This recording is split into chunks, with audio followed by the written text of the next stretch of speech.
Hi, welcome to our channel. సున్నుండలు ఎలా తయారు చేయాలో చూద్దాం ఒకసారి. 2 గ్లాసుల మినపగుళ్ళు తీసుకొని లైట్ గోల్డెన్ బ్రౌన్లో వేయించుకోవాలి.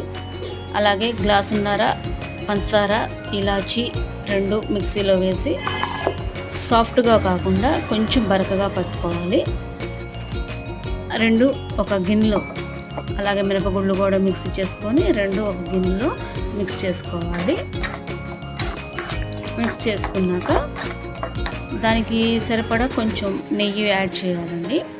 యాడ్ చేసి లడ్డూకి సరిపడా, మరీ ఒకసారి వేయొద్దు, నెయ్యి లైట్గా వేయాలి. వేసుకుంటా కలుపుకుంటా అవసరానికి తగ్గట్టుగా వేసుకుంటా ఉండలు చుట్టుకోవాలండి. అదే మినపగుళ్ళు అయితే, మినపప్పు అయితే ఇంకా మంచిది. పొట్టు మినపప్పు బెల్లంతో అయితే ఇంకా చాలా మంచిది. మా బాబు తినడని చెప్పేసి నేను ఇలా చేస్తున్నాను.